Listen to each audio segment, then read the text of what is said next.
warahmatullahi wabarakatuh. Waalaikumsalam warahmatullahi wabarakatuh. Innal hamdalillah nahmaduhu wa nasta'inuhu wa nastaghfiruhu wa natubu ilayh wa na'udzu billahi min shururi anfusina wa min sayyiati a'malina. Man yahdihillahu fala mudilla lahu wa man yudlil fala hadiya lahu. Asyhadu an la ilaha illallah wahdahu la syarika lah wa asyhadu anna Muhammadan 'abduhu wa rasuluh. Salawatullahi wa salamuhu alaihi نبينا وحبيبنا محمد صلى الله عليه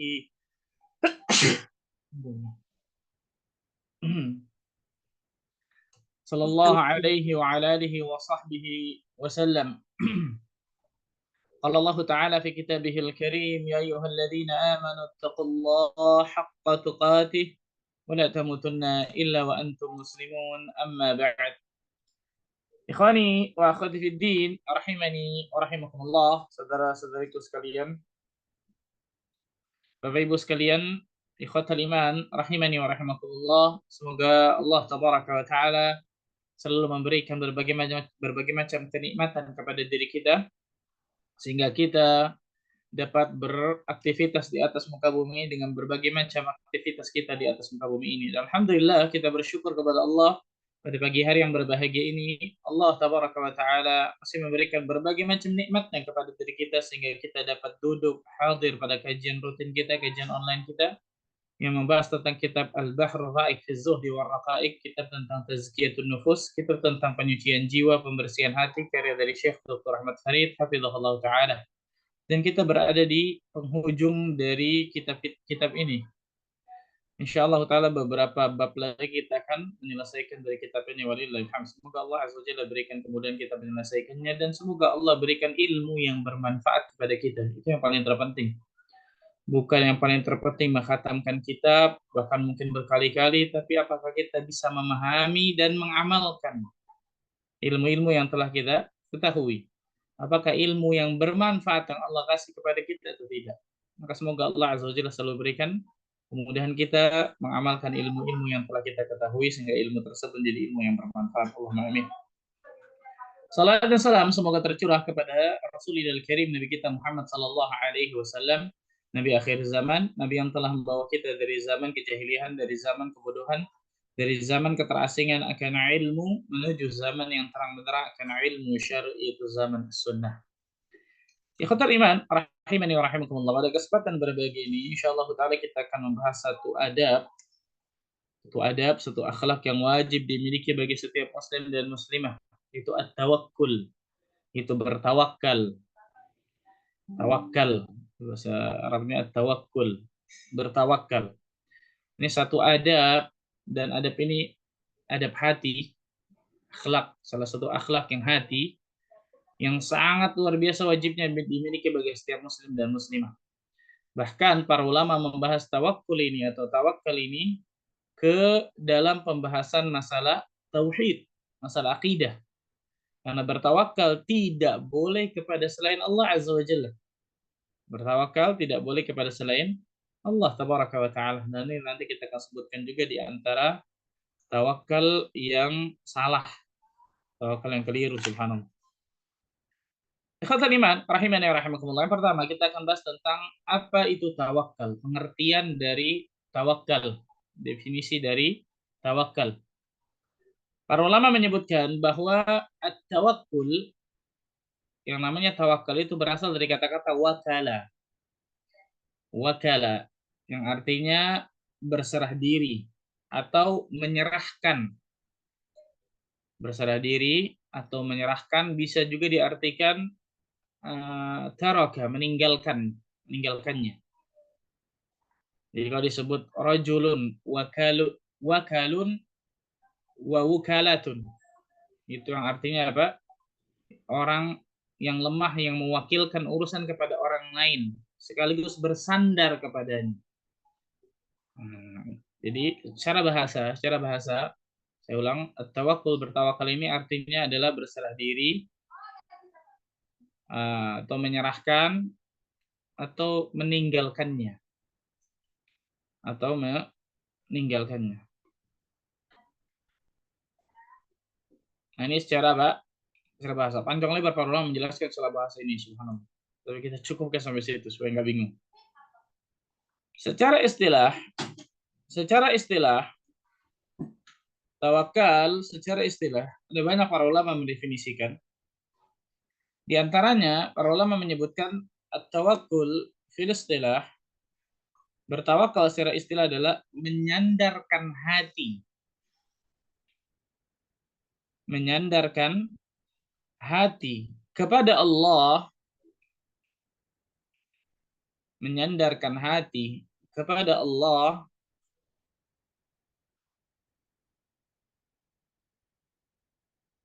dalam menggapai maslahat, itu dalam mendapatkan manfaat maksudnya, dalam menggapai maslahat, menyandarkan hati kepada Allah tentang masalah apa nih? Dua hal. Yang pertama dalam menggapai maslahat atau menghindari madarat, menghindari mara bahaya.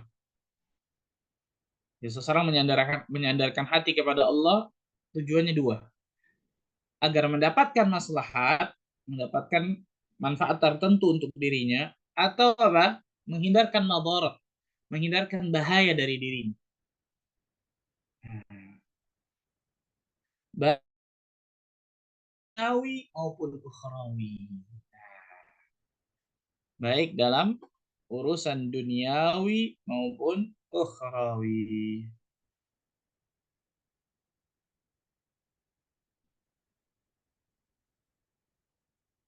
Ini salah satu definisi dari apa? Tawakal. Menyandarkan hati kepada Allah dalam menggapai maslahat atau menolak madarat, baik urusan duniawi ataupun ukhrawi. Definisi pertama. Definisi yang kedua. Definisi yang kedua. Semua harapan manusia atau semua harapan hamba Allah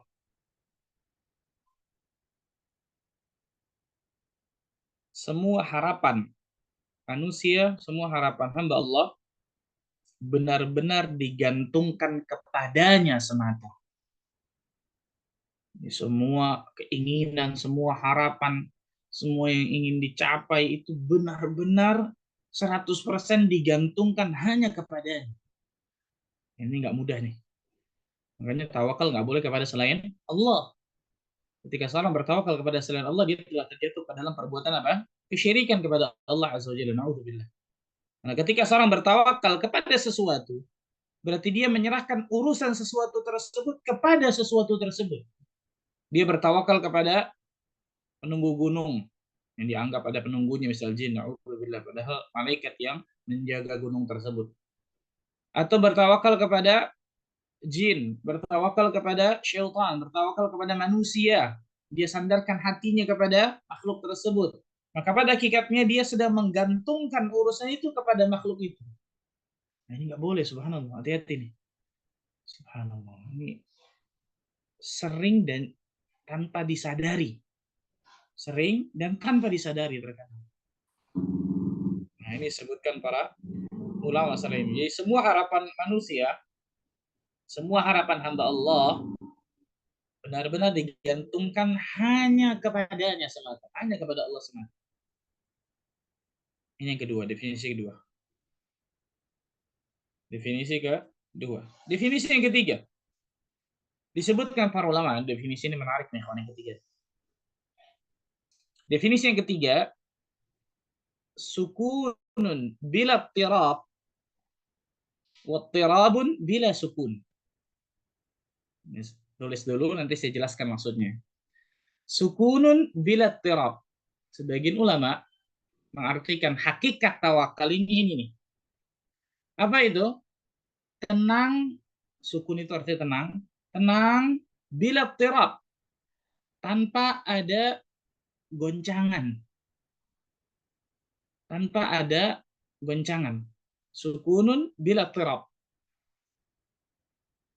Tenang tanpa ada gangguan, tanpa ada goncangan, tanpa goyang sedikit pun, tapi tenang. Lanjutannya, wattirabun bila sukun. Lanjutannya nih, dan bergerak tanpa tenang. Dan bergerak tanpa tenang. Ini menarik nih. Ini disebutkan oleh Al-Imam Ibn Qayyim kalau nggak salah ingat. Subhanallah. Saya lupa ingat. Kalau nggak salah Al-Imam Ibn Qayyim kalau nggak salah. Jadi sebagian ulama mengartikan tawakal ini nih dua. Sukunun bila tirab, wattirabin bila sukun. Tenang tanpa ada goncangan.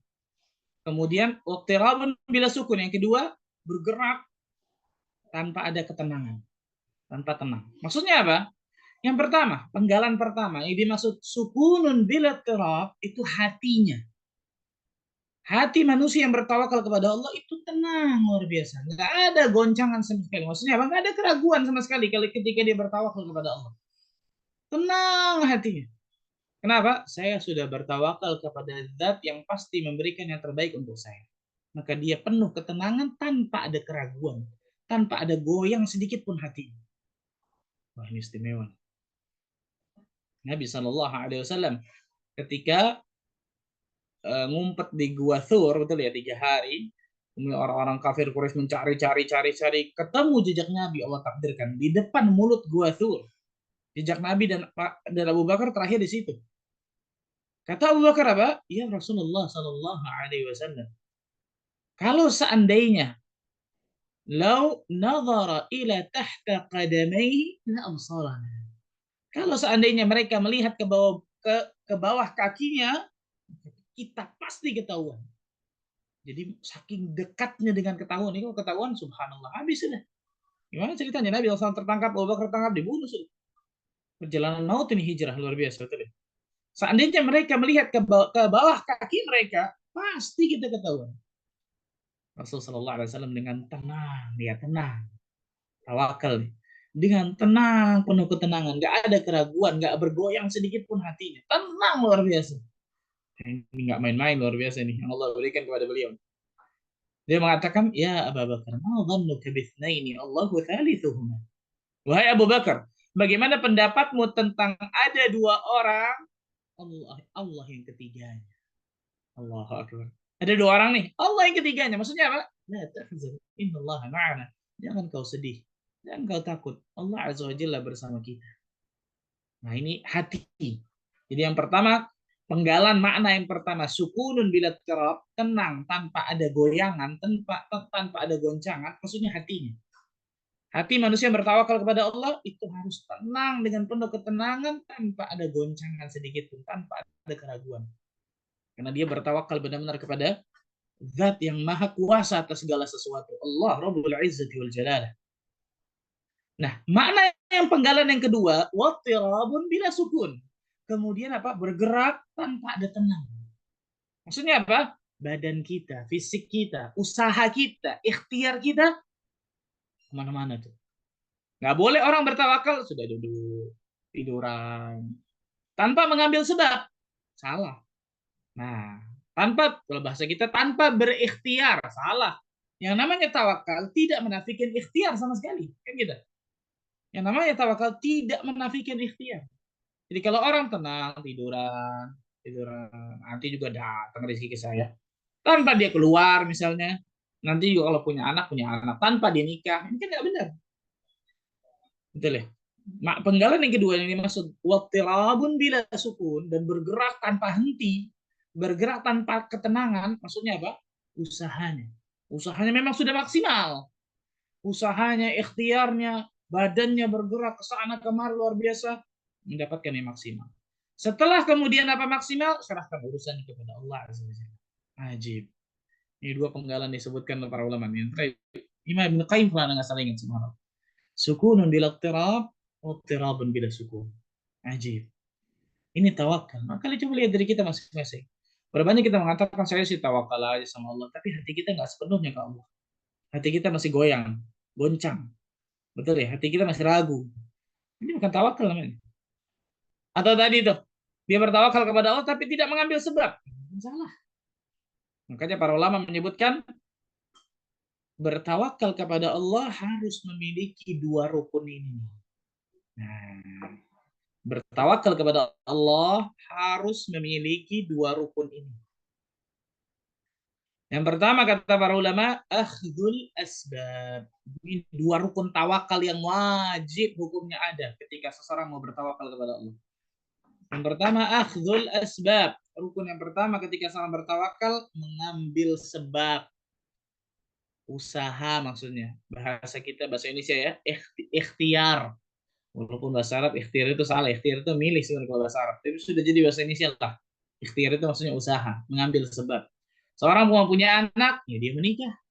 Seseorang yang mau dapatkan maisha, ya dia keluar rumah. Kan gitu ya, keluar rumah, dia cari maisha, kerja, dagang, dan seterusnya.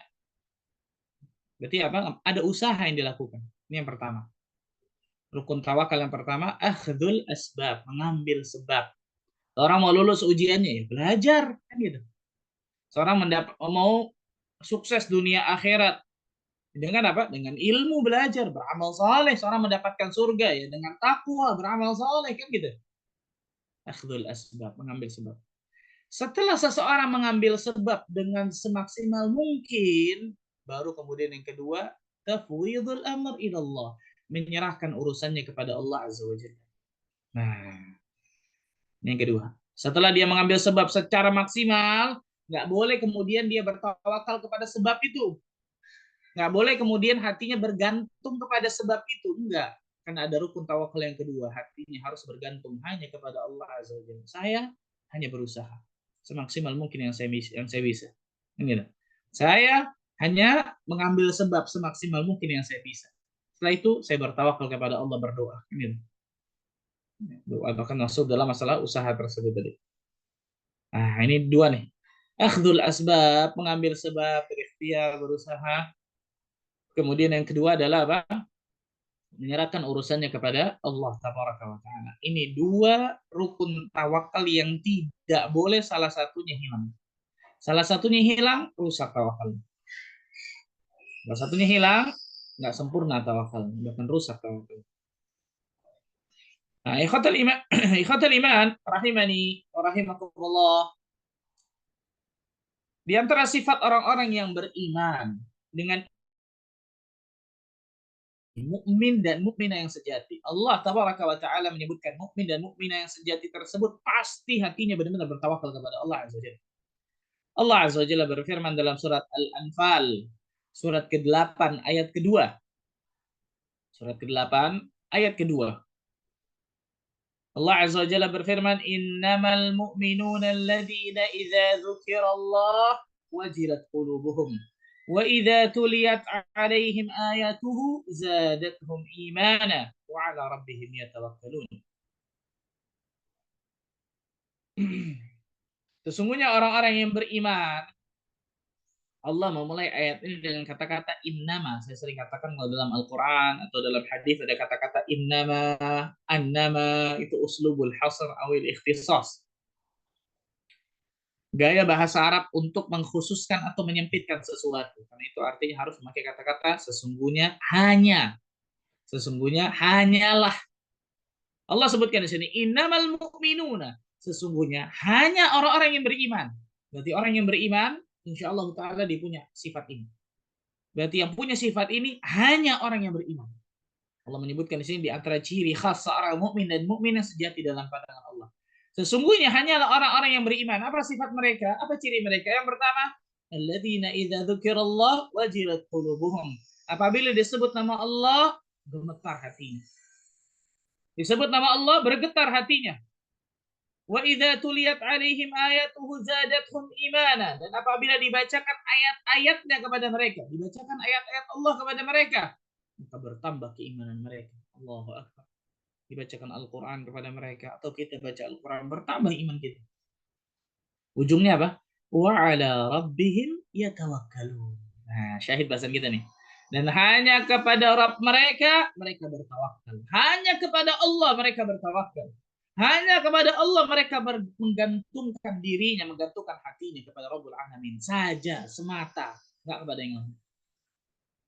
Maka ingat baik-baik kata-kata saya nih. Para ulama menyebutkan di mana hati kita sudah mulai bergeser kepada makhluk, maka biasanya di situ Allah jadikan miss sesuatu itu. Di mana hati kita, perhatikan baik-baik ini, di mana hati kita mulai bergeser tawakal dari Allah kepada makhluk tanpa disadari ya. Baik sadar atau enggak maksudnya. Karena terkadang enggak sadar kita bergeser tawakal kita dari Allah kepada makhluk.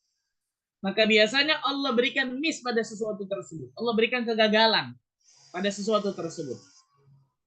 Nah, perhatikan baik-baik nih. Oh, kan ada dia, tenang aja. Siapa dia? Makhluk. Tiba-tiba rusak. Nah, nggak boleh nih.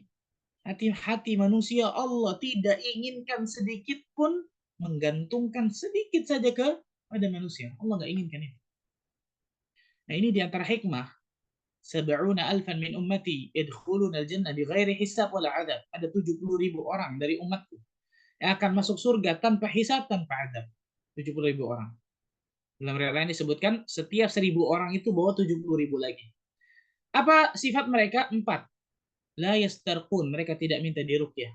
Wala yatatayyarun, mereka tidak bertatayyur. Tatayyur syirik kecil, menggantungkan sesuatu nasibnya atau menganggap sial dengan melihat, mendengar atau merasakan sesuatu. Tatayyur, syirik kecilnya. Wala yaktawun, dia tidak berobat dengan kaid. Kaid itu besi panas yang tempelkan. Wa ala rabbihim yatawakkalun, yang keempat nih. Inti dari yang tiga tadi, intinya yang keempat. Dan hanya kepada Allah mereka bertawakal. Orang yang melakukan 3 hal ini nih, meminta ruqyah, kemudian berobat dengan kay, kemudian melakukan tatayur syirik kecil, biasanya tawakalnya itu apa? Bermasalah. Contoh, orang meminta ruqyah misal. Hukum asalnya minta ruqyah, hukum asalnya makruh. Hukum asalnya makruh. Kenapa makruh dibenci? Karena ditakutkan. Dan biasanya orang yang meminta ruqyah kepada orang lain, hatinya tanpa dia sadari bergeser dari Allah kepada orang yang meruqyah. Wah, kalau bukan dia yang meruqyah kayaknya kurang mujarab nih. Wah, kalau bukan dia yang meruqyah kayaknya kurang mantep nih. Padahal semua kaum muslimin dan muslimat bisa meruqyah. Bahkan ruqyah yang paling terbaik ruqyah mandiri. Kita meruqyah diri kita sendiri kan gitu. Nah, tanpa disadari ketika kita meminta ruqyah, bukan orang kayak kita nih. Kita minta ruqyah, minta ruqyah, minta ruqyah, minta ruqyah. Tanpa disadari apa? Hati kita bergeser dari Allah kepada makhluk yang meruqyah tersebut. Hati-hati nih. Tawakal ini berarti apa? Bergeser tanpa dia sadari. Ataupun dia sadar, subhanallah. Betul. Wah, datang ke dokter itu tuh, cespleng, tahu cespleng. Minum obat ini nih, pasti sembuh. Subhanallah. Allah Azza wa Jalla yang maha menyembuhkan, bukan makhluk, bukan obat dan seterusnya. Itu hanya sebab aja. Kita sakit minum obat boleh sebab, tapi nggak boleh bergantung kepada sebab. Kita sakit datang ke dokter, datang ke herbal, datang ke sinse misalnya, boleh pada hakikatnya untuk mengambil sebab, tapi nggak boleh hati kita bergantung kepada sebab itu, gitu. Wah, kalau bukan bos yang kalau bos nggak tanda tangan, nggak dapat saya rezeki. Maksudnya gaji nggak cair kan gitu. Walaupun benar mungkin kalau bosnya nggak tanda tangan, gaji nggak cair, tapi hati nggak boleh kepada bosnya tersebut. Ini tanpa kita sadari kita sering banget ini luar biasa. Ibu-ibu misalnya nggak dibantu sama suaminya nih, anaknya banyak di rumah. Waduh, kalau nggak ada suami repot. Dibikin repot tuh nggak sama Allah. Kenapa? Hatinya tanpa dia sadari bergantung kepada suaminya, bergantung kepada pembantunya mungkin ART, bergantung kepada siapa dan seterusnya. Betul ya? Kalau ART-nya pulang kampung misalnya atau nggak ada, wah bingung luar biasa. Kenapa? Karena tanpa dia sadari hatinya bergantung kepada ART itu. Ini subhanallah masuk kepada semua lini kehidupan kita ini. Tawakal ini istimewa nih. Ini amalan hati nih, adab yang wajib dimiliki bagi setiap muslim dan muslim. Tawakkul. Wa ala rabbihim yatawakkalun, dan hanya kepada Allah mereka bertawakal. Ini orang mukmin dan mukmin yang sejati dalam pandangan Allah tabaraka wa taala. Nah, ini sebutkan para ulama sebenarnya. Makanya salah satu nama-nama Allah tabaraka wa taala apa? Al-Wakil. Yang maha apa? Maha menjaga. Wakil itu sebagian ulama mengatakan yang maha menjaga dan maha menjamin rizki para hambanya. Itu al-wakil. Yang maha menjaga, yang maha menjaga dan menjamin rizki hambanya. Allah Azza wa Jalla maha hidup, tidak akan mati. Al-Hayyu Al-Qayyum. Al-Hayyu yang maha hidup, Al-Qayyum yang maha berdiri sendiri dan tidak membutuhkan hambanya sama sekali. Subhanallah. Maka penuhi hati kita dengan bertawakal kepada Allah. Penuhi hati kita dengan bertawakal kepada Rabbul Alamin.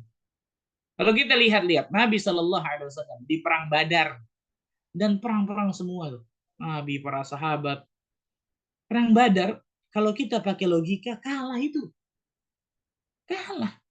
Nabi Shallallahu Alaihi Wasallam keluar dari kota Madinah dengan persenjataan seadanya, silahul musafirin, hanya pedang orang-orang musafir, bukan pedang orang, bukan persenjataan orang yang mau perang. Beda sama orang kafir Quraisy yang memang datang siap persenjataan lengkap ingin perang, kan gitu. Yang kedua jumlahnya 3 kali lipat kalah. Nabi 313, ada yang mengatakan 314, ada yang mengatakan 319. Nggak nyampe 320 intinya. Kafir Quraisy 1.000 orang, bayangkan. Persenjataan kalah, jumlah kalah. Apalagi strategi perang, mungkin orang Quraisy sudah sering luar biasa berperang. Tapi Rasul Sallallahu Alaihi Wasallam punya Allah Azza wa Jalla. Hingga Rasul Sallallahu Alaihi Wasallam semalam suntuk itu, yang lain tidur semua, para sahabat tuh tidur malam itu. Allah berikan ketenangan, istirahat tidur. Rasul Sallallahu Alaihi Wasallam berdoa, sholat malam sampai pagi, kata Ali bin Abi Thalib. Sampai pagi. Sampai Rasulullah SAW mengangkat tangannya luar biasa sampai ketiaknya kelihatan putih. Jatuh sorbannya diambil oleh Abu Bakar. Ya Rasulullah, Allah pasti mendengar doa. Ya, tawakal, doa kepada Allah, minta kepada Allah. Ya Allah, intuhlak hadhihi al-isabah lam tu'bad fil ardi ba'da al-yawm. Kalau engkau hancurkan pasukan ini, ya Allah, engkau nggak akan disembah lagi di atas muka bumi ini. Di sini bukan maksa Allah maksudnya, di sini bukan. Ya Allah, penuhilah janjimu, ya Allah. Penuhilah janjimu. Memelas, minta kepada Allah maksudnya di situ. Bertawakal kepada Allah Azza wa Jalla. Luar biasa. Apa yang terjadi? Allah Azza wa Jalla berikan apa? Turunkan para malaikat, ribuan malaikat untuk membantu Nabi SAW, memberikan kemenangan dan seterusnya. Satu-satunya peperangan yang malaikat ikut dalam peperangan hanya perang Badar, kata para ulama sirah. Kalau perang yang lain, Uhud dan seterusnya, para malaikat ada, tapi melihat keadaan peperangan tersebut, menjaga Nabi SAW gitu. Tapi kalau perang Badar, malaikat dan syaitan ikut dalam perang. Itu perang Badar tuh. Jadi bukan hanya Nabi, para sahabat dengan kafir Quraisy, tapi malaikat dengan syaitan itu ikut perang. Perang Badar istimewa. Yaumul Furqan, hari pembeda itu. Allah berikan kemenangan. Dari apa? Persenjataan yang hebat? Jumlah yang banyak? Tidak. Dari tawakal kaum muslimin, dari tauhid kaum muslimin. Dan itu tawakal ini termasuk pelajaran tauhid, pelajaran akidah, nempel pasti ini. Pasti tawakal ini nempel masalah tauhid, nempel masalah adab kepada Allah Azza wa Jalla yang wajib dimiliki bagi setiap muslim dan muslim. Nah, kita sering hati kita bergantung kepada siapa? Tanya coba. Bergantung kepada bos, bergantung kepada atasan, bergantung kepada bawahan yang memang pintar, mungkin hebat mengerjakan sesuatu, bergantung kepada dokter yang memang hebat menyembuhkan, mungkin pintar ilmunya, bergantung kepada suami, mungkin istrinya kepada suaminya, bergantung kepada orang tua, bergantung kepada mertua, sama ini. Kalau kita bergantung kepada makhluk, maka kita sedang bersandar kepada sesuatu yang sangat rapuh. Manusia, wa khuliqal insanu dha'ifa. Diciptakan manusia dalam keadaan rapuh. Dalam keadaan lemah. Jadi kalau kita bergantung kepada manusia, kita sedang bersandar kepada sesuatu yang rapuh. Hancur, selesai. Betul ya? Kayu, kalau dimakan rayap kan rapuh, betul ya? Bersandar, jatuh, hancur kayu itu. Tapi bersandarlah kepada Allah Tabaraka wa Ta'ala yang maha hidup, maha berdiri sendiri, maha menjaga hambanya dan menjamin rezeki hambanya tersebut, dan seterusnya. Nah, di sini dari tauhid, tawakal, akidah yang benar, takwa kepada Allah, amal saleh, meninggalkan maksiat dan dosa, seseorang bisa dapatkan ini. Allah Azza wa Jalla berfirman. Jadi Allah memerintahkan hambanya untuk benar-benar memenuhi hati manusia, hati hambanya itu dengan keimanan yang mantap dan mengokohkan tawakal dalam hati hambanya tersebut. Allah berfirman. Surat Al-Furqan ayat 58. Surat 25 ayat 58. Wa tawakkal 'alal hayyil ladzi la yamut, dan bertawakallah kepada Allah yang maha hidup dan tidak akan mati. Wasabbih bihamdih, dan bertasbihlah dengan memujinya. Wa kafa bihi bidzunubi ibadihi khabira, dan cukuplah dia Allah maha mengetahui dosa hamba-hambanya. Ayat yang lain dalam surat Al-Mulk, surat Tabarak, surat 67, ayat 29. Surat Al-Mulk, surah 67 ayat 29. Qul huwa ar-Rahmanu amanna bihi wa alaihi tawakkalna. Katakan ya Muhammad, dialah yang Maha Pengasih. Kami beriman kepadanya dan kepadanya kami bertawakal. Nah, ini hanya kepada Allah kami bertawakal. Yang Maha Pengasih kami beriman kepadanya dan hanya kepada Allah kami bertawakal. Surat Ali Imran, surat yang ketiga, ayat 159. Fa idza azamta fatawakkal 'ala Allah. Innallaha yuhibbul mutawakkilin. Apabila engkau telah azam, membulatkan tekad, fatawakkal 'ala Allah, maka bertawakallah kepada Allah Azza wa Jalla. Serahkan urusannya kepada Allah. Tadi sudah usaha maksimal, ikhtiar maksimal, serahkan urusannya kepada Allah. Hasil bukan urusan kita lagi kan gitu. Innallaha yuhibbul mutawakkilin. Sesungguhnya Allah mencintai hamba-hamba yang bertawakal. Allahu akbar, subhanallah. Luar biasa, Masya Allah. Amir bin Abdul Qais. Amir ibn Abdul Qais rahimahullah ta'ala berwasiat tentang 3 ayat yang akan membuat kita senantiasa berkecukupan dalam hidup kita. 3 ayat ini. Ingat 3 ayat ini, kalau bisa dihafalkan 3 ayat ini. Kalau enggak, ingat suratnya. Surat ini, ayat ini. Surat ini, ayat ini. Surat ini, ayat ini. 3 ayat kata Amir bin Abdul Qais. Amir bin Abdul Qais berwasiat 3 ayat yang akan membuat kita senantiasa berkecukupan. 3 ayat yang senantiasa membuat hati kita tenang, lapang. Benar-benar apa?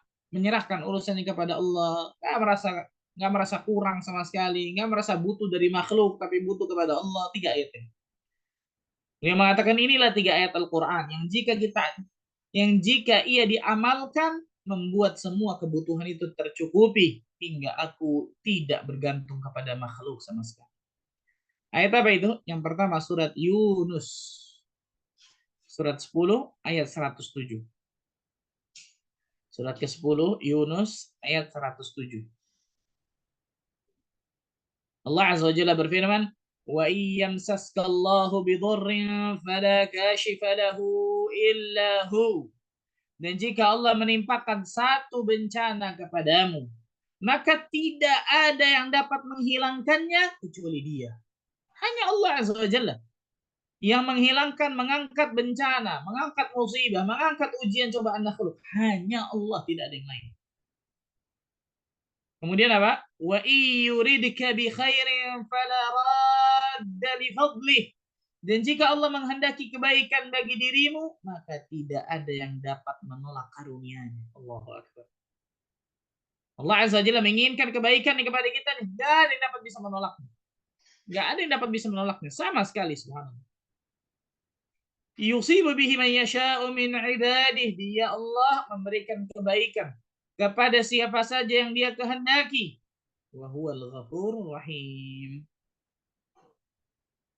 Dan Allah Azza wa Jalla Maha Pengampun lagi Maha Penyayang. Allah Azza wa Jalla memberikan kebaikan kepada siapapun yang Allah kehendaki dari hamba-hambanya. Dan Allah Azza wa Jalla Maha Pengampun lagi Maha Penyayang. Ini ayat pertama, surat Yunus ayat 107. Ingat baik-baik, ini memang luar biasa nih. Kalau kita benar-benar masukkan ayat ini nih ke pikiran hati kita, terus luar biasa kita rasapi, kita amalkan, praktekkan dalam kehidupan kita, nikmat hidup kita dunia akhirat. Sukses hidup kita dunia akhirat. Gak akan pernah bergantung kepada manusia, kepada makhluk sedikit pun. Yang pertama. Yang kedua dalam surat Fatir ayat kedua. Surat Fatir surat 35 ayat kedua. Surat Fatir surat 35 ayat kedua. Allah Azza wa Jalla berfirman, "Ma yaftahillahu lin-nasi min rahmatin fala mumsika laha. Ma yaftahillahu lin-nasi min rahmatin fala mumsika laha." Apa saja di antara rahmat Allah yang dianugerahkan kepada manusia, maka tidak ada yang dapat menahannya. Wa ma yumsik fala mursila lahu min ba'dih. Dan apa saja yang ditahan oleh Allah Azza wa Jalla, maka tidak ada yang sanggup untuk melepaskannya setelah itu. Wa huwal azizul hakim. Dan Dialah Allah yang Maha Perkasa lagi Maha Bijaksana. Allahu akbar. Benar-benar kita yakini bahwa Allah Azza wa Jalla yang menahan, gak akan bisa berikan kepada kita. Orang sehebat apapun, orang sekaya apapun, setinggi apapun jabatannya di atas muka bumi ini, kalau Allah yang tahan, Allah yang nggak kasih, nggak akan pernah ada makhluk yang bisa ngasih kita. Dan sebaliknya, kalau Allah yang mau ngasih kepada kita, tidak ada satupun yang bisa menahan. Nah, ini istimewa, Masya Allah. Dan ayat yang terakhir, ma'aruf insya Allah yang ketiga, surat Hud, surat ke-11 ayat 6. Surat Hud, surat ke-11 ayat ke-6. Ayat ke-6. Allah tabaraka wa ta'ala berfirman, "Wa ma min dabbatin fil ardi illa 'ala Allahi rizquha wa ya'lamu mustaqarraha wa mustawda'aha kullun fi kitabin mubin." Dan tidak ada satupun makhluk yang bernyawa. Dabbah itu binatang melata. Binatang melata. Dan tidak ada satupun makhluk yang bergerak, bernyawa di atas muka bumi ini, melainkan semuanya dijamin rizkinya. Melainkan semuanya dijamin rizkinya oleh Allah Azza wa Jalla. Dia mengetahui tempat kediamannya. Itu Allah mengetahui tempat kediaman makhluk tersebut. Dan tempat penyimpanannya. Semua itu tertulis dalam kitab yang nyata. Itu Lauhul Mahfuz. Allahu Akbar. Terus kalau binatang melata yang tidak Allah kasih akal seperti manusia, Allah tidak kasih kekuatan seperti manusia, Allah tidak kasih kecerdasan seperti manusia, Allah jamin rezekinya, kok manusia takut nggak dapat rezeki sehingga mengambil sesuatu yang haram. Enggak usah nggak takut, Ustaz. Tapi kalau ente nggak takut, jangan ngambil sesuatu yang haram. Kalau ente mengambil sesuatu yang haram masalah dunia, berarti pada hakikatnya ente nggak yakin Allah Tabaraka wa Ta'ala Al-Wakil, yang maha menjaga dan menjamin rezeki hambanya. Ente nggak yakin bahwa Allah Tabaraka wa Ta'ala Ar-Razzaq, yang maha memberikan rezeki.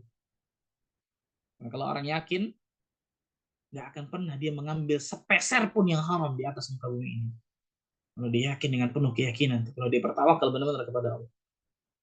Oh, berapa banyak kita lihat ini kaya raya, orang sudah kaya raya kerjaannya korupsi.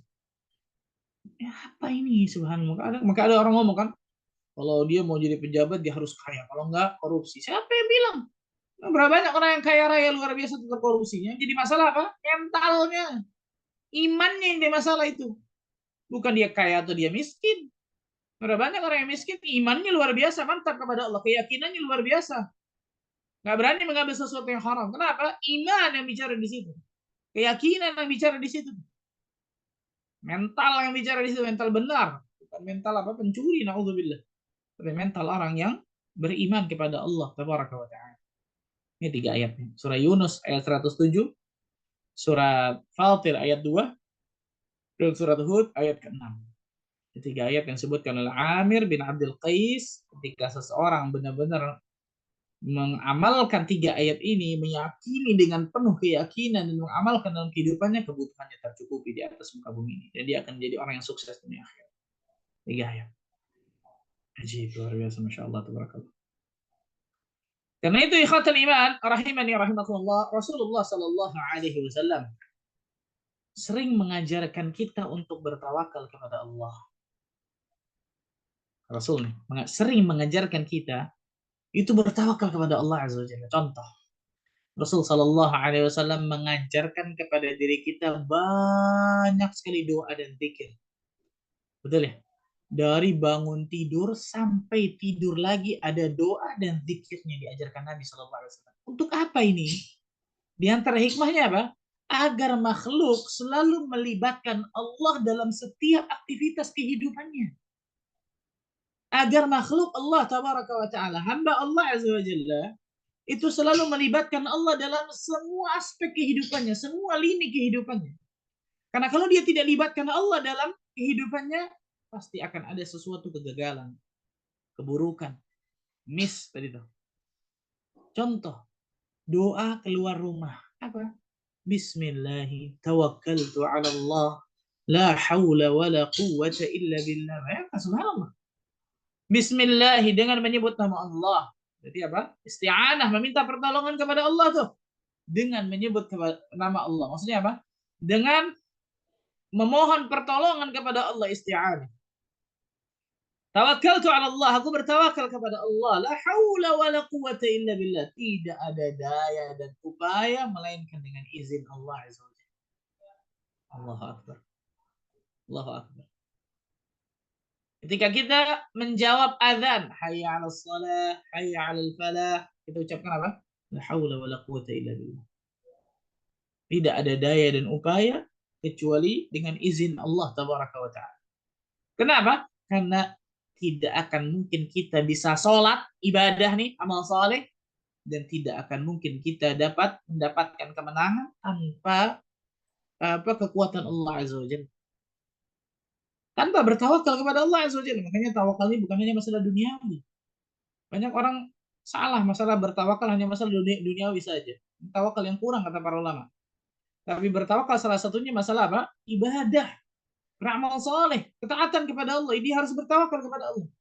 Ketika dia sholat, dia harus bertawakal kepada Allah. Ketika dia zakat, ketika dia umrah, ketika dia haji, ketika dia jihad, ketika dia menuntut ilmu agama, ketika dia beramal soleh apapun harus ada tawakalnya kepada Allah. Karena kalau orang bertawakal hanya masalah duniawi saja, tawakalnya kurang di situ kata para ulama, tidak sempurna. Karena kita bisa bertawakal masalah duniawi doang nih, betul ya? Yang kita tahu maksudnya, tawakal masalah duniawi. Adapun ketika ibadah enggak. Padahal kalau Allah nggak takdirkan kita bisa ke masjid, nggak akan pernah kita bisa ke masjid. Maka kita katakan, hayya maka kita katakan la haula wala quwata illa billah ketika muadzin menyebutkan apa? Hayya 'alas shalah, hayya 'alal falah. Mari menuju sholat. Kenapa? Kita nggak akan pernah bisa sholat, datang ke masjid kecuali itu tanpa bantuan Allah dengan la haula wala quwata illa billah, kekuatan Allah. Tawakkul ini istimewa tawakalnya. Allahu akbar.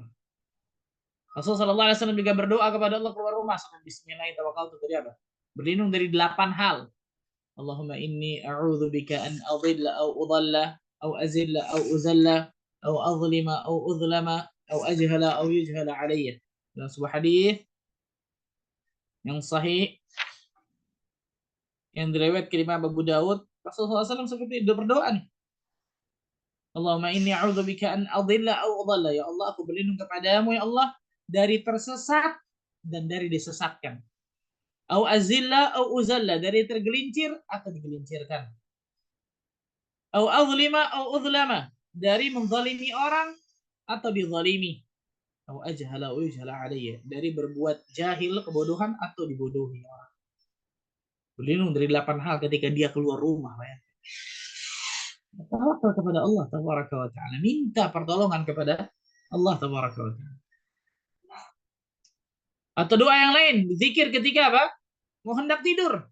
Nah, kita tahunya bismika Allahumma amutu fahya doang betul ya. Padahal ada salah satu doa zikir yang diajarkan Nabi sallallahu alaihi wasallam dari Imam Muslim, Rasul sallallahu alaihi wasallam berdoa, Allahumma laka aslamtu wa bika amantu wa alayka tawakkaltu wa ilaika anabtu wa bika khasamtu. Allahumma inni a'udzu bika. Sebentar, subhanallah. Bukan ini. Ini doa, Fan. Ini doa yang lain yang diajarkan Nabi Shallallahu Alaihi Wasallam dari Ibnu Abbas meriwayatkan doa ini. Allahumma laka aslamtu wa bika amantu wa alaika tawakkaltu. Ya Allah, hanya kepadamu aku berserah diri. Aslamtu wa bika amantu, dan hanya kepadamu aku beriman. Wa alaika tawakkaltu, dan hanya kepadamu aku bertawakal. Hanya kepadamu semata aku bertawakal. Wa ilaika anabtu, dan hanya kepadamu ya Allah aku kembali. Wa bika khasamtu, dan hanya kepadamu aku mengadu. Ya, semuanya hanya kepadamu, hanya kepadamu, hanya kepadamu. Biasa insyaallah. Wa ilaika hakamtu, dan hanya kepadamu semata aku berhukum. Hanya kepadamu aku berhukum. Faghfir li ma qaddamtu wa akhartu. Maka ampunilah dosaku yang lalu dan yang akan datang yang kemudian. Wa asrartu wa a'lantu, dan ampunilah dosaku juga yang aku lakukan secara sembunyi-sembunyi ataupun terang-terangan. Anta ilahi la ilaha illa anta. Engkau adalah ilahku, Tuhanku, dan bahwasanya tidak ada ilah yang berhak diibadahi dengan benar melainkan Engkau. Dalam riwayat lain sampai wabika khasamtu ujungnya beda. Ada beberapa riwayat. Jadi depannya sama nih. Allahumma laka aslamtu wa bika amantu wa alaika tawakkaltu wa ilaika anabtu wa bika khasamtu. Allahumma inni a'udzu bika bi'izzatika la ilaha illa anta an tudillani. Nah, ini beda di sini nih. Allahumma inni a'udzu bika bi'izzatika. Ya Allah, aku berlindung dengan kemuliaanmu. Tidak ada ilah sesembahan yang berhak diibadah dengan benar selain engkau, dari segala hal yang bisa menyesatkanku. Antudhillani, aku berlindung kepadamu dari segala hal yang bisa menyesatkanku. Antal hayyul ladzi la yamutu wal jinnu wal insu yamutun. Engkau maha hidup dan tidak akan mati, sedangkan jin dan manusia pasti akan mati. Subhanallah. Allahu akbar. Ini diantara apa? Doa yang diajarkan oleh Nabi Shallallahu Alaihi Wasallam. Doa yang lain. Nah, doa ketika agar kita menyerahkan urusan kita hanya kepada Allah Tabaraka wa Taala.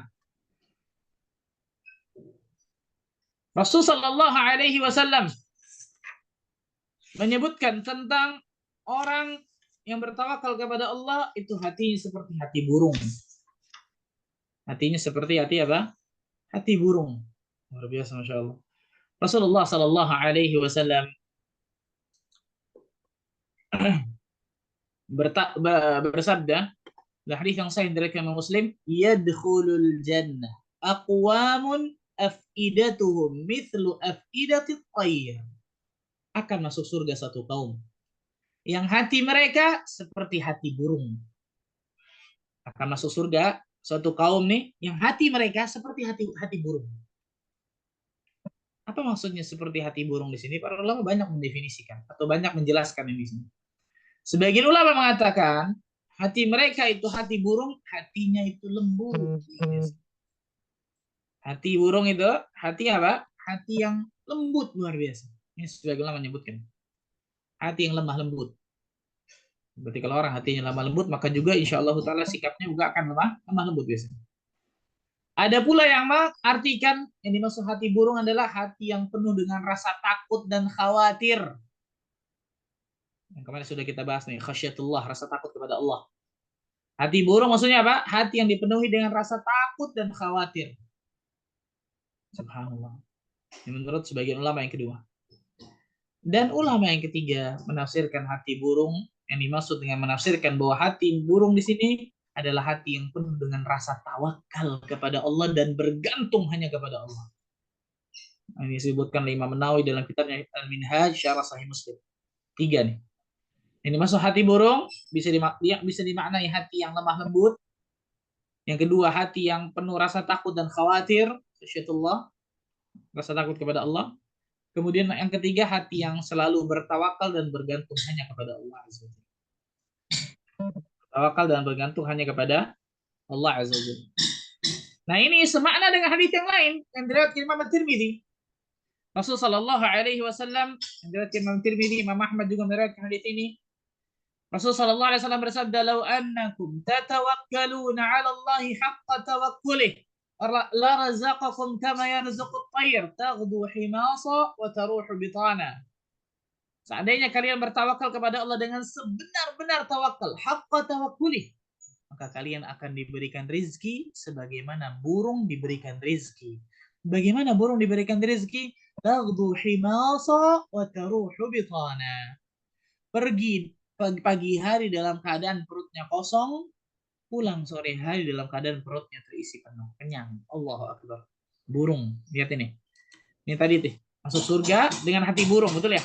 Kenapa hati burung? Salah satu ulama menjelaskan hati burung itu bertawakal kepada Allah luar biasa. Ini salah satunya hadis ini. Burung, perhatikan nih, keluar dari sarangnya. Berarti apa? Tawakal tidak menafikan ikhtiar. Nah, ini yang saya katakan tadi.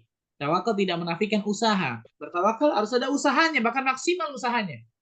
Baru ketika dia berusaha dengan semaksimal mungkin, baru menyerahkan urusannya kepada Allah. Burung keluar dari sarangnya pagi hari. Ketika burung itu keluar, tidak tahu mau kemana, tidak tahu mau dapat apa. Betul ya? Nggak tahu loh, burung ini mau kemana terbangnya, nggak tahu mau dapat apa. Beda banget dengan manusia mungkin sama sekarang, yang kerjaannya jelas, dagangnya mungkin jelas, kan gitu ya. Tapi takut. Takut apa? Takut nggak dapat rezeki. Ujung-ujung tadi melakukan sesuatu yang haram. Betul? Burung ini nggak tahu mau kemana, nggak tahu mau dapat apa. Nggak ada burung jadi pegawai negeri sipil, nggak ada. Nggak ada burung jadi karyawan di perusahaan swasta, nggak ada. Nggak ada burung punya toko di mana gitu, tanah abang, nggak ada. Tapi keluar. Tidak tahu mau dapat apa, tidak tahu mau kemana. Keluar, tapi hatinya yakin tuh. Hatinya benar-benar bergantung kepada Allah. Pulang sore hari, pulangnya sore bukan di 12 malam, betul ya? Nggak perlu lembur-lembur karena duniawi, nggak perlu pada hakikatnya. Pulangnya sore hari dalam keadaan perutnya kenyang, bayangkan. Bahkan bisa memberikan kepada keluarganya. Dan setiap hari kayak gitu loh.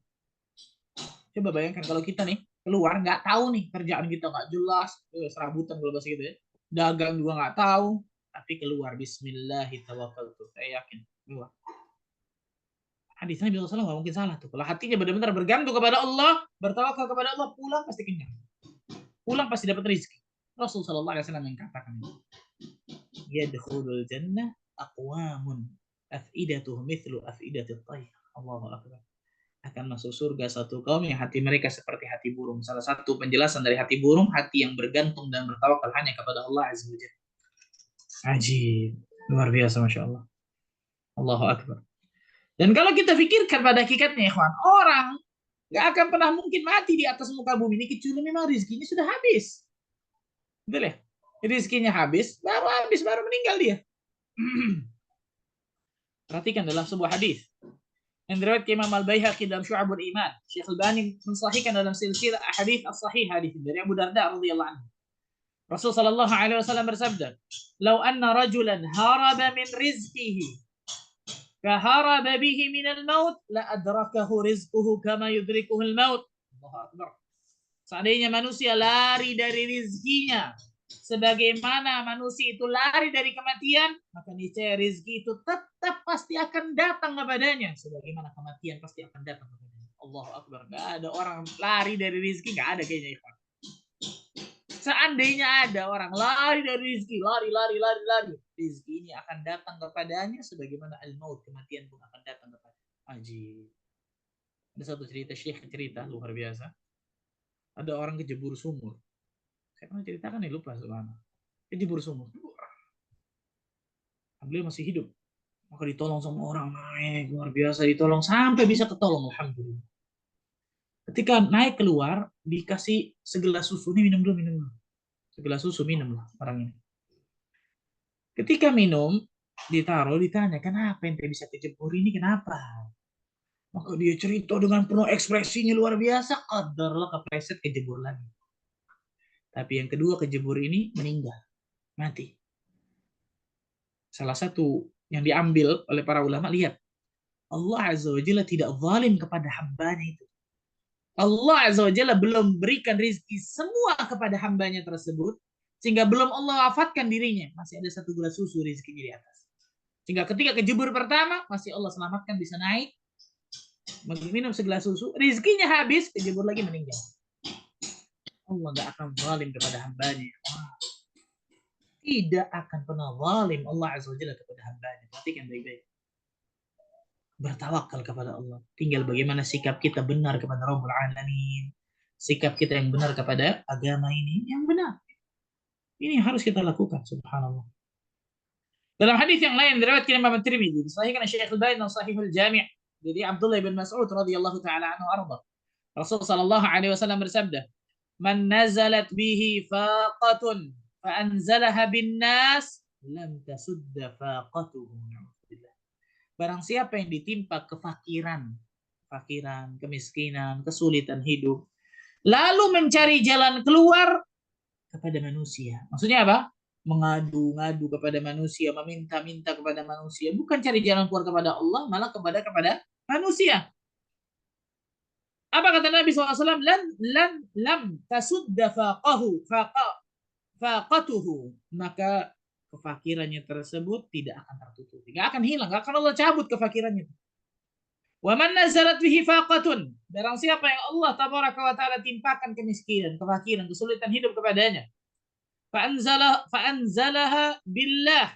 Kemudian dia mencari jalan keluar kepada Allah. Apa itu? Berdoa, bertawakal kepada Allah, berusaha dengan jalan yang benar. Apa kata Nabi SAW? Fayushikullahu lahu birizqin ajil au ajil. Maka niscaya Allah akan mempercepat untuknya rizki di dunia atau dia mempercepat kematiannya. Ini Allah Azza wa Jalla akan berikan apa? Akan berikan jalan keluar bagi segala kesulitannya tersebut, baik di dunia ataupun mungkin di akhirat. Subhanallah. Allahu Akbar. Allahu Akbar. Ya, perhatikan baik-baik. Hadis-hadis seperti ini harus hadis-hadis yang kita hafal nih, ikhwan. Betul ya? Makanya kata-kata yang luar biasa itu hasbunallah wa ni'mal wakil, betul ya? Salah satu perkataan yang diucapkan atau ini salah satu perkataan yang diucapkan Nabi Ibrahim alaihissalam ketika mau dibakar, tawakal kepada Allah. Pada saat itu malaikat Jibril menawarkan, ya Ibrahim salma tu'ta. Wahai Ibrahim, minta apa yang kau mau. Amma anta ya Jibril fala. Adapun kau Jibril nggak bisa kau tolong aku. Kau makhluk sama seperti aku makhluk. Amma Allahi fa na'am. Tapi kalau Allah pasti Allah bisa menolong. Maka Allah jadikan ya naru kuni bardan wassalaman ala Ibrahim. Wahai api, jadilah dingin dan keselamatan kepada Ibrahim. Allahu Akbar. Allahu Akbar. Hasbunallah wa ni'mal wakil. Cukuplah Allah menjadi penolong kami dan Dia Allah adalah sebaik-baik pelindung dan hanya kepada Allah hasbunallah wa ni'mal wakil Allah alallahi tawakkalna dan hanya kepada Allah semata kami bertawakal. Ini hadis yang sahih dengan yang diriwayatkan Imam Tirmidzi. Hasbunallah wa ni'mal wakil alallahi tawakkalna. Alallahi tawakkal.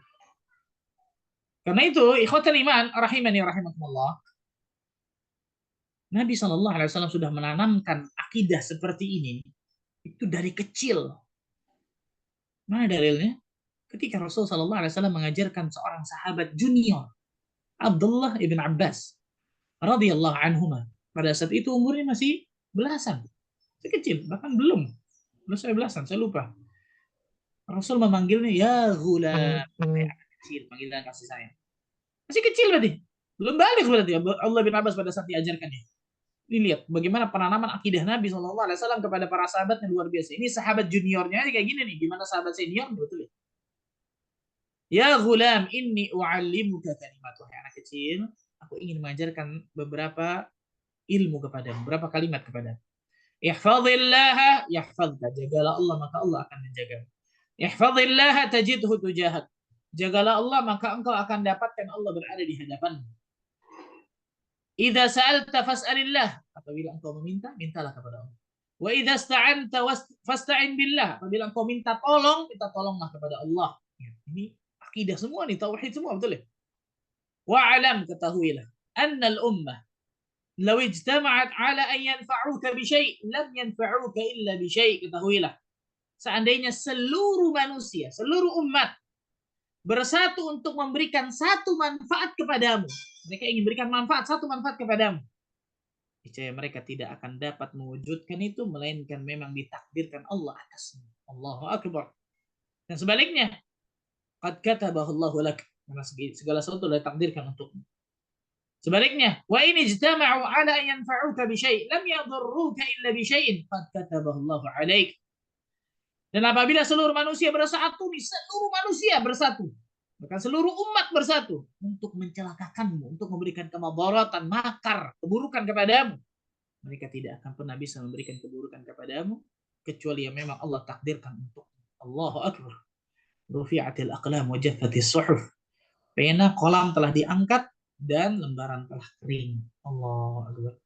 Makanya salah satu buah manis dari beriman kepada takdir Allah ini akan menghasilkan keridhaan dalam kehidupan kita, ketenangan dalam kehidupan kita. Nanti kita akan bahas masalah ridha dalam kitab ini ada. Keridhaan, ketenangan, berjalan di atas muka bumi ini nggak ada rasa takut, khawatir, sama sekali. Ada seorang ulama salaf, orang mengadu kepadanya, ya Syekh, ini harga semua pada melambung tinggi semua nih, harga bahan pokok nih melambung tinggi semuanya luar biasa. Gimana Syekh luar biasa nih? Jawaban Syekh apa? Allah tabaraka wa ta'ala yang memberikan rizki kepada kita ketika harga-harga itu rendah, dan Allah pun yang memberikan rizki kepada kita ketika harga-harga itu melambung tinggi. Ma'ubali, aku tidak sama sekali tidak pedulikan. Walaupun satu biji gandum itu harganya dinar, satu biji gandum dinar kan nggak mungkin. Satu biji gandum harganya dinar mungkin. Aku tidak pedulikan. Karena sebagaimana Allah memberikan rezeki kepadaku ketika harga itu turun, maka Allah pun yang akan memberikan rezeki kepadaku ketika harga itu naik. Wah, istimewa. Allahu Akbar. Keyakinan seperti ini yang nggak mudah ya. Al-yaqin al-imanu kullu, kata Nabi. Keyakinan itu keimanan secara keseluruhan. Nah, ini disebutkan oleh para ulama tentang masalah ini. Ada kulihal, ini yang disebutkan oleh Nabi SAW ini masih tentang masalah tawakal ya. Kita belum bahas tentang masalah tawakal apa saja yang salah kan gitu ya. Keutamaan tawakal, bagaimana cara agar mendapatkan tawakal yang benar dan seterusnya. Lebih panjang insya Allah. Insya Allah ke depan ini kita akan bahas tawakal yang kedua nih. Insya Allah. Allah alam besar, silakan mungkin kalau ada yang mau bertanya. Ya, ya, alhamdulillah. Jazakumullahu khairan Ustaz atas ilmu yang disampaikan pagi ini. Sangat bermanfaat. Beberapa pertanyaan sudah masuk. Izin Ana membacakan Ustaz. Bismillah. Assalamualaikum warahmatullahi wabarakatuh. Dulu saya pernah meminta kepada Allah agar Allah memberikan saya usaha dan Allah jadikan usaha saya lancar. Alhamdulillah, doa saya diijabah. Sekarang saya mempunyai usaha dan banyak sekali langganan saya. Tapi sekarang saya malah jadi susah ikut kajian, Ustadz. Sebentar-sebentar datang orderan. Saya jadi bingung, Ustadz. Ini kebaikan atau istidraj ya, Ustadz? Terkadang saya benar-benar lupa waktu untuk ibadah lainnya. Bagaimana saya memahami ini bahwa ini rezeki dari Allah, apakah ini istidraj, dan bagaimana saya mengatur agar saya tetap bisa beribadah kepada Allah, tapi usaha saya juga tetap bisa berjalan, Ustaz. Jazakallah khairan. Nah, Allah tabaraka wa ta'ala berfirman di dalam surat Al-Ankabut, surat Al-Ankabut, surat ke-29, ayat ke-2 dan juga 3. Ayat kedua dan ketiga, dari satu sebenarnya, tapi satu kan alif lam mim. Alif lam mim, ahasiban nasu ayyutraku ayyaqulu amanna wa hum la yuftanun. Alif lam mim. Apakah manusia mengira bahwa mereka akan dibiarkan ketika mereka mengatakan kami beriman dan mereka tidak diuji? Allahu Akbar. Perhatikan Bapak ini. Apakah manusia mengira ketika mereka mengatakan amanah, kami akan tinggalkan mereka nggak diuji ketika mereka mengatakan saya beriman? Mungkin. Ujian manusia di atas muka bumi ini seperti itu terus tuh. Seperti itu terus. Bahkan semakin tinggi imannya, semakin tinggi juga ujiannya kan gitu. Lanjutannya. Walaqad, ayat ketiganya. Walaqad fatanna alladhina min qablihim, dan sungguh kami telah menguji orang-orang sebelum mereka. Fala ya'lamanna Allahu alladhina sadaqu wa la ya'lamanna al-kadhibin. Maka Allah pasti mengetahui mana orang-orang yang jujur. Nah, ini perhatikan nih. Mana orang-orang yang jujur, yang benar, dan Allah Azza wa Jalla mengetahui mana orang-orang yang berdusta. Ketika Allah Azza wa Jalla berikan kenikmatan bagi diri kita, yang bisa jadi kenikmatan itu ternyata bentuknya ujian. Allah Azza wa Jalla ingin menguji kita, jujur nggak niat kita. Banyak orang doa, ya Allah berikanlah usaha lancar, banyak terusnya, sehingga itu saya bisa sedekah, dengan itu saya bisa duduk kajian ilmu dengan tenang macam-macam. Ketika Allah kasih itu, enggak. Betul ya, sedekah kagak, alhamdulillah, atau apa? Sibuk dengan dunianya luar biasa, kajiannya hilang. Allah tahu mana manusia yang jujur dan Allah tahu mana manusia yang dusta. Maka ini ujian. Ujian yang Allah tabaraka wa ta'ala berikan. Lulus apa enggak dengan ujian kita? Nah, makanya apa? Harus ada straight bagi diri kita nih. Maksudnya apa? Harus kencang bagi diri kita. Pokoknya hari ini jam segini saya mau ngaji. Mau ada hujan badai, mau ada apapun, mau ada orderan, nggak ada urusan. Saya stop dulu jam segini sampai jam segini. Hari ini saya mau ngaji kitab rutin. Allah bisa kasih ujian tuh. Nah, ternyata orderan banyak ketika itu, betul ya? Ketika itu mungkin ada sesuatu yang minta maaf, saya mau ngaji. Minta maaf, saya mau ngaji. Ini subhanallah, ya benar nih. Satu orang berkata kepada saya, Pak Ustadz, saya dulu awal sebelum merutinkan kajian, saya benar-benar mengazamkan bagi diri saya, pokoknya kajian saya nggak boleh dikotak-kotik. Kajian rutin maksudnya. Yang saya harus datangi, 1, 2, 3, dan seterusnya. Ini nggak boleh diapa-apain sudah. Harus. Dan nggak boleh kalah dengan duniawi gitu. Akhirnya Allah kasih benar. Allah kasih ujian tuh. Awalnya nih, selalu dipertentangkan oleh Allah. Selalu apa? Dibenturkan oleh Allah. Waktu dia ngaji, waktu kemudian ada meeting rapat masalah duniawi ini, waktu ini terus tuh subhanallah. Tapi dia selalu jujur, enggak, saya mau ngaji. Enggak, nanti. Afwan, meetingnya bisa diubah nggak sejam lagi? Meeting bisa diubah nggak sebelumnya? Ini saya mau ngaji dulu. Ini bener-bener jujur orang ini. Apa yang terjadi? Akhirnya sekarang alhamdulillah walillahilhamd kata dia. Setiap kajian saya tidak pernah berbenturan dengan tadi itu, dengan bisnis saya, dengan meeting saya, selesai. Allah yang atur itu. Ya. Allah tahu mana makhluk yang jujur, hamba yang jujur, mana hamba yang dusta. Nah, kok jangan jadikan ujian itu kita nggak lulus. Sayang, subhanallah. Kalau nikmat itu malah kemudian kita menjauh dari Allah, itu bukan nikmat tadi, betul, itu bisa jadi bala. Kullu ni'matin la tuqarribu minallah fahiya baliyah. Setiap nikmat yang dengan nikmat tersebut menjadikan diri kita jauh dari Allah, itu bukan nikmat. Itu bala, na'udzubillah, itu musibah. Kecuali misal ada seseorang sedang merintis usahanya, benar-benar kan gitu ya. Merintis usaha, dia ketika dia nggak bisa ngaji, hatinya sedih, dia doa, ya Allah mudahkanlah, ya Allah mudahkanlah hamba dapat rezeki yang halal, dan Allah engkau berikan kemudahan, mudahkan hamba juga kemudian untuk bisa kajian, ya Allah. Awalnya mungkin berat tuh, nah waktunya susah, buka ribet kan gitu ya, sebulan, 2 bulan, 3 bulan, 4 bulan, 5 bulan, setelahnya jalan ngaji gampang. Nah, ini lain cerita. Ada orang seperti ini memang, tapi niatnya memang jujur kan gitu. Niatnya jujur, kalau nggak ngaji memang sedih kan gitu. Kalau nggak ngaji, ada yang hilang dalam dirinya. Dia ingin kajian terus-menerus, nikmat kan gitu.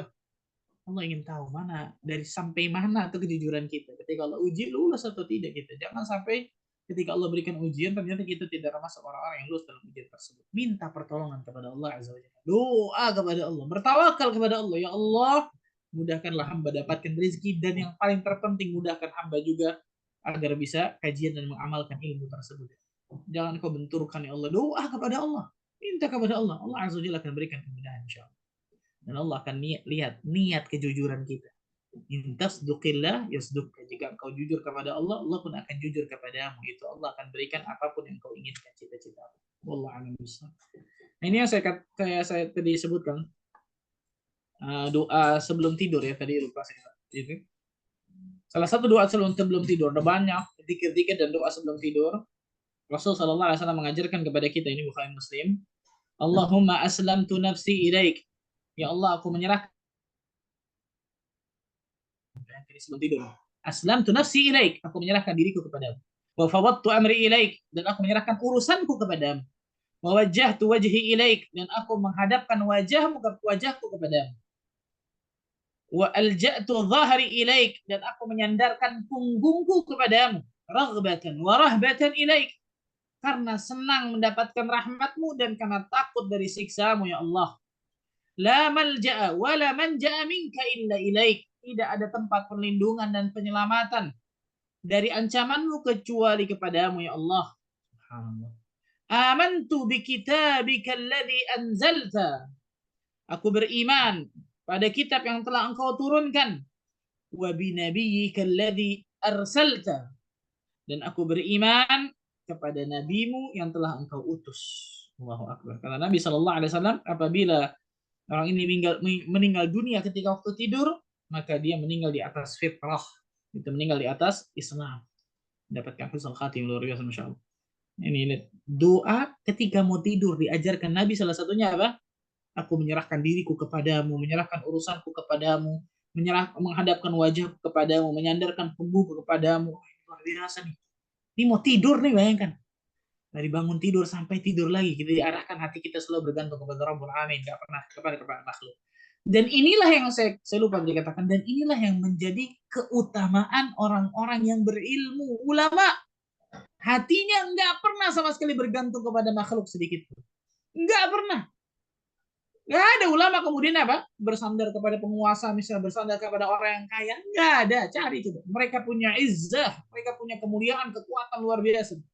Rasulullah sallallahu alaihi wasallam bersabda, wa'lam anna yaksyarafal mu'min qiyamuhu bil lail. Ketahuilah kemuliaan seorang mukmin ketika dia bangun di tengah malam, ibadah di tengah malam. Ini kemuliaan seorang mukmin nih.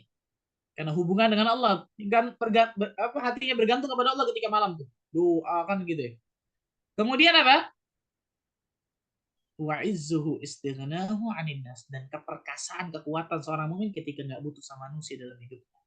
Berarti sangat membutuhkan siapa? Allah Azza wa Jalla dalam hidupnya.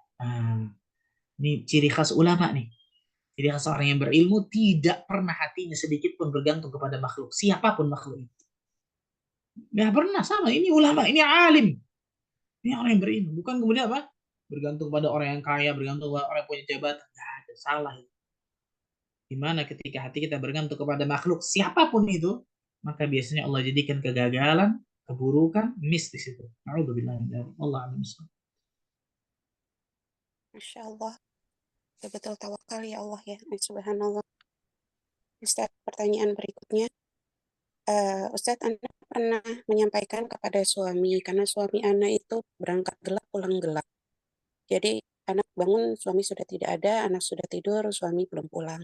Lalu Anda menyampaikan dengan baik-baik bahwa seperti yang tadi Ustadz sampaikan, rezeki itu Allah berikan seperti hati kita seperti burung, gitu kan. Jadi cukup dengan tawakalnya kuat kepada Allah. Lalu suami saya malah marah-marah. Memang kamu pikir burung itu butuh rumah, bayar sekolah, butuh kendaraan? Memang burung cuma butuh makan, kita butuh segala hal. Ana sedih, sudah berkali-kali juga Ana berdoa, semoga Allah melembutkan hatinya. Sampai kadang putra Ana kalau melihat ayahnya pulang yang dipanggil Om, karena saking jarangnya bertemu dengan ayahnya. Mohon nasihatnya untuk kami Ustaz. Jazakumullah khairan. Nasihatnya yang pertama, sabar Ibu. Kenapa? Kita berdakwah di jalan Allah Azza wa Jalla bukan seperti membalikan telapak tangan. Nabi Shallallahu Alaihi Wasallam 13 tahun dakwahkan orang-orang Quraisy. Nggak main-main 13 tahun, pagi, siang, sore, malam, luar biasa dihina, dicaci, mau dibunuh, diintimidasi. Sabar Nabi. Sudah tertutup, benar-benar yang tertutup, disuruh hijrah, hijrah Nabi ke kota Madinah. Allah jadikan di kota Madinah, nabinya belum datang, berapa banyak kaum muslimin sudah berislam, sudah masuk Islam, beriman di sana di kota Madinah. 13 tahun sabar di Mekah, dikasih hasilnya di Madinah. Padahal nabinya belum datang, betul ya? Sabar. Kita dakwah, subhanallah. Karena banyak yang terburu-buru saya lihat seperti ini. Dia dikasih hidayah sunnah, alhamdulillah. Tapi mungkin istrinya belum, atau suaminya belum, atau anaknya belum, atau orang tuanya belum. Sabar. Kita berdakwah di jalan Allah harus di atas ilmu yang pertama. Harus di atas kesabaran yang kedua. Harus di atas kelemah lembutan yang ketiga. Ini modal yang paling utama dari dakwah. Al-ilmu, as-sabru, ar-rifqu. Ilmu, sabar, dan lemah lembut. Harus. Dan kalau orang sudah menjalani ini semua ternyata belum Allah berikan apa hasil yang memang kita inginkan, bukan kewajiban kita, karena hasil bukan urusan kita lagi sudah. Kita hanya bisa berusaha dengan semaksimal mungkin, berdoa kepada Allah, serahkan urusannya kepada Allah. Yakinlah, ketika kita menjalani usaha dengan benar, jalannya benar, mengambil sebabnya benar, ikhtiarnya benar, doa kepada Allah yang terus menerus benar, hatinya benar bergantung kepada Allah benar, luar biasa. Allah Azza wa Jalla insya Allah akan berikan hasil yang terbaik bagi diri kita. Allah nggak mungkin mengoring kepada hambanya. Sabar, sabar, sabar. Kemudian jangan terkesan Jangan terkesan kemudian seperti menggurui kepada suaminya, kan gitu. Berdoa kepada Allah di sepertiga malam, di waktu-waktu istijabah doa agar Allah berikan hidayah kepada suaminya, dan seterusnya. Wallahu a'lam bishawab. Masya Allah. Pertanyaan selanjutnya Ustaz. Sebentar.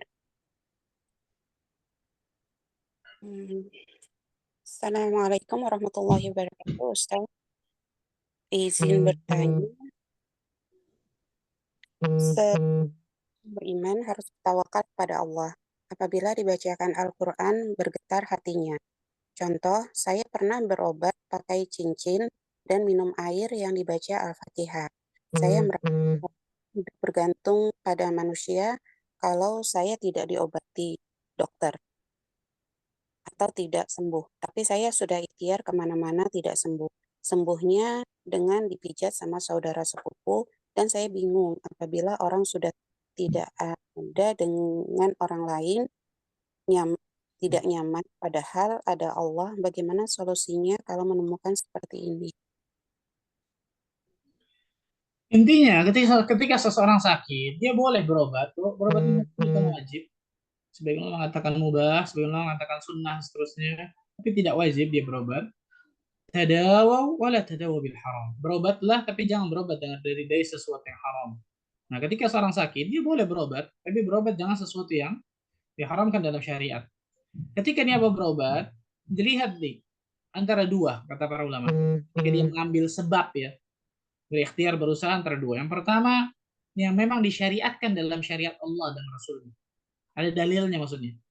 Berobat dengan minum madu, berobat dengan habatus sauda, berobat dengan berbekam, tibun nabawi, pengobatan Nabi SAW. Yang pertama. Yang kedua bukan ada dalilnya. Yang kedua adalah ada tajrubah. Ada memang penelitian yang ilmiah yang menyebutkan bahwa ini bisa apa? Bisa memberikan kesembuhan dengan izin Allah Azza wa Jalla. Minum obat kimia misalnya. Jadi bukan obat kimia semua. Ada orang berlebihan. Pokoknya saya nggak mau minum obat kimia sama sekali. Karena ini salah, subhanallah. Para ulama ketika sakit, Syekh Ali Hasan Al-Halabi rahimahullah, Syekh Muhammad Musa Al-Nasr kena penyakit gula. Salah satu ketika dia berobat bukan hanya minum tapi suntik insulin. Insulin apa? Kimia kan ya, kimia di situ subhanallah. Boleh. Kenapa? Kan ada tajrubahnya, ada penelitiannya secara medis, secara manusiawi benar. Bukan yang apa ikhtiarnya tersebut, usahanya tersebut nggak ada dalam dua ini. Contoh, sakit, celupin batu, kemudian ini dari mana? Syari'inya nggak ada, penelitian juga nggak ada. Celupin batu, kemudian angkat, minum, sembuh. Udah banyak dulu ya, yang terkenal dulu. Siapa? Ponari, siapa? Subhanallah. Celupin batu, rame loh. Yang celupin batu harus dia. Ini mana dalilnya nggak ada? Mana tajrubahnya penelitian juga nggak ada kan gitu. Kalau benar misal tusuk jarum benar, herbal misalnya benar, atau kemudian apa refleksi mungkin, acupressure mungkin dan seterusnya. Bisa jadi kemudian ya apapun itu bisa yang seperti ini. Intinya adalah kalau ada dalilnya atau kemudian itu secara ilmiah memang ada silakan. Tapi tetap ini tidak boleh bergantung kecuali hanya kepada Allah. Karena ini hanya asbab, kita hanya mengambil sebab saja.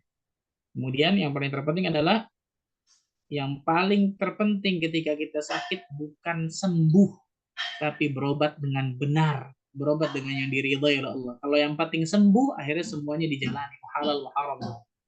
Wallahu Insyaallah, bagi jamaah yang ingin bertanya langsung pada Ustaz, Anda persilakan untuk raise hand.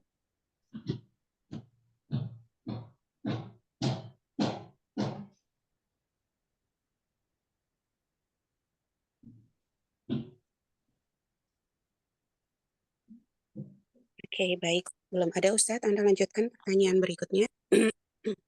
Ustaz, batasannya di mana kita boleh merasa takut kepada makhluk?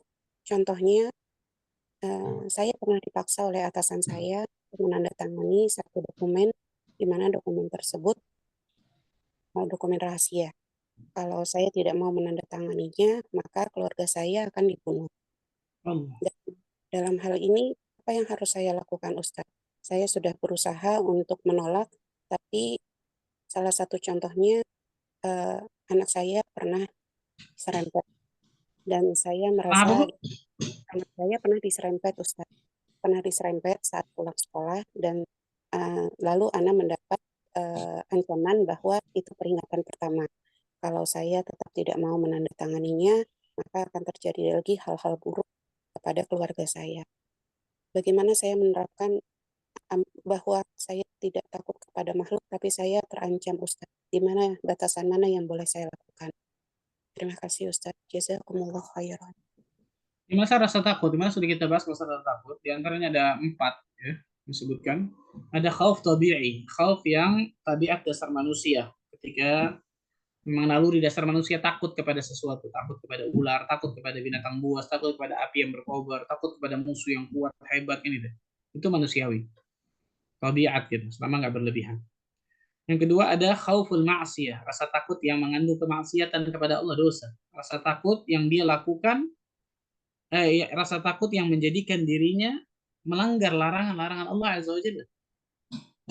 Aku sama bosnya tadi tuh, kalau dia nggak lakukan perintah bosnya, dia gajinya dipotong, gajinya kemudian nggak dapat, atau kemudian dipecat dan seterusnya. Padahal yang dia lakukan bisa jadi apa? Sesuatu yang haram. Ini nggak boleh yang seperti ini. Ini khauf yang mengandung rasa takut dan mengandung kemaksiatan kepada Allah. Adapun yang tadi, ini kelihatannya masuk yang sini. Masuknya yang sini nih. Masuknya yang sini. Jadi kalau dia tanda tangan yang menyebabkan dia melanggar sesuatu yang haram, tadi dokumen rahasia atau contoh hakim misalnya betul ya, jaksa ataupun siapapun yang kemudian menangani kasus korupsi atau kasus besar kan biasa seperti ini nih. Tapi wallah alam bisawab, kalau dia takut kepada makhluk seperti ini, akhirnya nggak akan ada kebenaran yang benar. Maka mau tidak mau bertawakal kepada Allah Azza wa Jalla. Bertawakal kepada Allah dengan penuh tawakal. Tadi mau sehebat apapun makhluk itu, seluruh manusia nih berkumpul untuk memberikan kemadharatan kepada kita. Kalau Allah nggak takdirkan itu terjadi, nggak akan terjadi. Nggak akan terjadi. Subhanallah. Kita tahu bersama yang dulu ini KPK dulu yang disiram itu subhanallah. Ada sebagian teman yang ketemu dengan diri dan bertanya dan seterusnya, itu biasa kata dia seperti itu. Jadi salah satu resiko pekerjaan ini. Jadi jangan sampai rasa takut kita kepada makhluk menjadikan kita berbuat maksiat dan dosa kepada Allah. Kalau tadi itu gara-gara tanda tangan dokumen rahasia ataupun apapun itu menjadikan ternyata itu kita tahu ini pelanggaran, dosa, maksiat, jangan. Apapun resikonya Pak Ustadz, apapun sebenarnya. Sebenarnya apapun, walaupun ada ranah-ranah di mana ketika di situ ada ranah darurat misalnya.